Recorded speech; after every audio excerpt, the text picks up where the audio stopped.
మనందరికీ తెలుసు ఈ చార్ట్ యొక్క ఇన్ఫర్మేషన్ 40 దినాలు యేసుప్రభు శ్రమలు పడలేదు.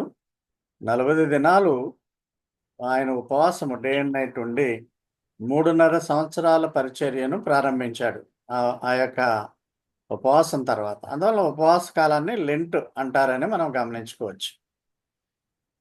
ఉపవాస కాలంలో మరి ఉపవాసం ఎలా ఉండాలి, ప్రభువుని ప్రార్థించాలి, దేవునితో సహవాసం ఎక్కువగా గడపాలనే విషయాల్ని మనం చూసాం. కొండ మీద ప్రసంగాల్లో ఉపవాసం చదవండి. ఈరోజు సౌరరత్నం మట్లాదివారం నుండి ఏమి జరిగాయి అంటే ఆదివారం మొదలు పెట్టుకుని 9th day 8th day resurrection రోజు వరకు ఈ విషయాలన్నీ కూడా చెప్పేశాడు. Excellent message.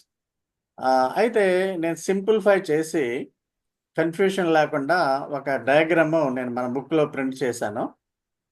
యెరూషలేము దేవాలయంలోనికి రావడం మొదలుపెట్టి మట్లాదివారం నాడు ఆయన వస్తాడు. మళ్ళా వెంటనే ఆయన బేతని గ్రామంలోకి వెళ్ళిపోతాడు. నెంబర్ 1 ఫస్ట్ రోజునే. సెకండ్ రోజుని మళ్ళా ఆయన రెండవ రోజు అంజూరపు చెట్టు శపించడము, యెరూషలేము ఆలయము శుద్ధీకరణ అది చేస్తూ యెరూషలేము దేవాలయంలోకి వెళ్తాడు. ఆర్గ్యుమెంట్స్ అక్కడ చేస్తాడు. మళ్ళా వెనక్కి బేతని గ్రామానికి వచ్చేస్తాడు రెండవ రోజు. మూడవ రోజు ఒలీవల కొండ మీద అంటే యెరూషలేము దేవాలయంకి బేతనికి మధ్యలో ఒలీవల కొండ ఉంటుంది.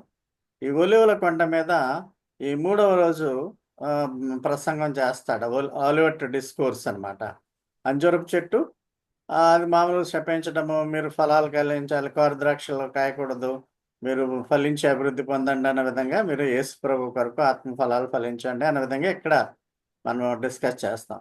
ఒలీవ కొండ ప్రసంగంలో మనం ఏం నేర్చుకుంటామంటే ఇజ్రాయెల్ దేశం అభివృద్ధి పొందుతున్నప్పుడు అది పూర్తిగా అభివృద్ధి దశలోకి వచ్చినప్పుడు అంత్యకాలం ర్యాప్చర్ త్వరగా వస్తుంది అనేటువంటి ఉద్దేశంతో ఆలివట్ డిస్కోర్స్ అంటారు దీన్ని.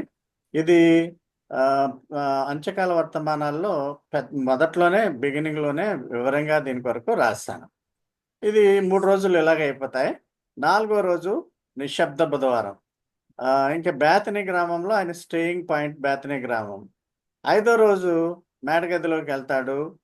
రొట్టె విచ్చే కార్యక్రమం, దాని హోలీ ప్రీస్ట్హుడ్ సర్వీస్ అంటారు. అపోస్తల కార్యములు 20వ అధ్యాయము 17వ వచనం ప్రకారం ప్రతి ఆదివారము రొట్టె విరవాలి. దాన్ని మనం హోలీ ప్రీస్ట్హుడ్ సర్వీస్ అంటే పరిశుద్ధ యాజకుల పరిచర్య అంటాం. కమ్యూనియన్ అనవచ్చు, ప్రభురాత్రి భోజన సంస్కారం వచ్చు. రాత్రి ఏమి జరిపించం కానీ ఆ విధంగా మేడగదిలో ఆయన శిష్యులతో పాటు స్పెండ్ చేస్తాడు.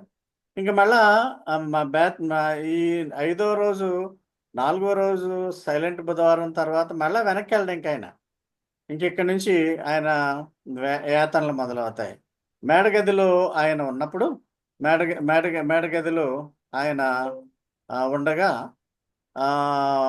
మరి ఆ శిష్యుల పాదాలు కడగడము, ప్రభురాత్రి భోజన సంస్కారం అయిన తర్వాత వేదన పొందడానికి గెత్సెమనే వనానికి వెళ్ళిపోతాడు. ఇది 5వ రోజు గమనించండి. 5వ రోజు అంటే మాండీ థర్స్డే నాడు గెత్సెమనే వనంలోకి వెళ్ళి అన్నా ఇంటి దగ్గర సైనికులు తీసుకెళ్తారు. తర్వాత కైప దగ్గరికి తీసుకెళ్తారు. సన్హెడ్రిన్ వీళ్ళంతా న్యాయవాదులు అనమాట. తర్వాత గవర్నర్ పిలాత్ దగ్గర తీసుకెళ్తారు. పిలాత్ ఏమో ఈయన సిలువేయడం నాకెందుకు వచ్చిన శ్రమని పిలాతు ఏం చేస్తాడంటే రాజు అయినటువంటి హేరోద్ దగ్గరికి పంపిస్తాడు.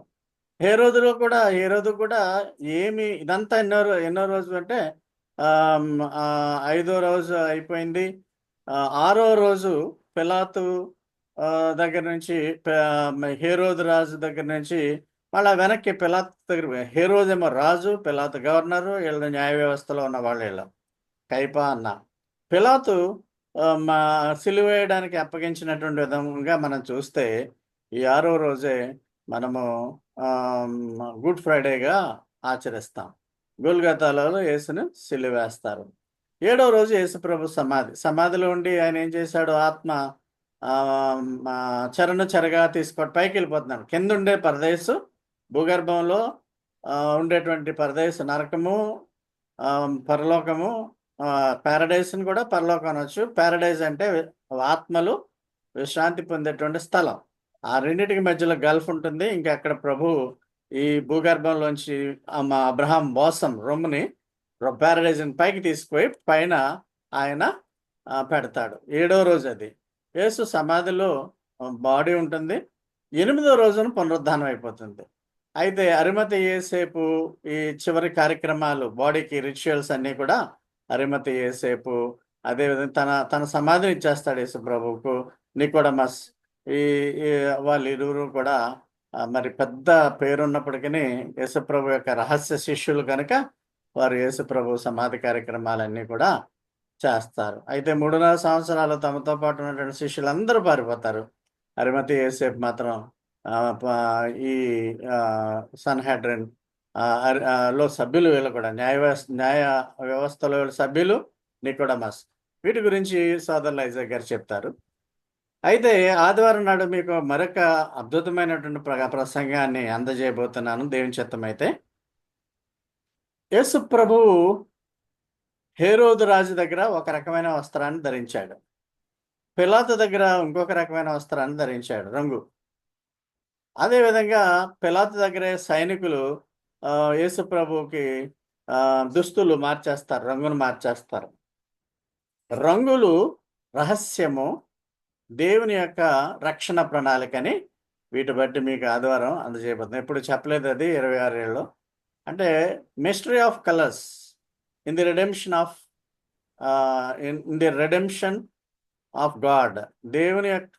దేవుని రక్షణ ప్రణాళికలో రంగుల యొక్క రహస్యం అనేటువంటి టాపిక్ని మీకు దేవుని చిత్తమైతే ఆదివారం అందజేస్తాను. God bless you all. సోదరు ఐజాక్ గారు ప్రార్థనతో ముగించండి. మరి చాలా సమయం అయింది. చాలా పెద్ద వర్తమానం చక్కగా వివరించినటువంటి సోన్ రత్నంకు నిండా ఆశీర్వాదాలు. God bless you son Ratnam. ప్రార్థించుకుందాం.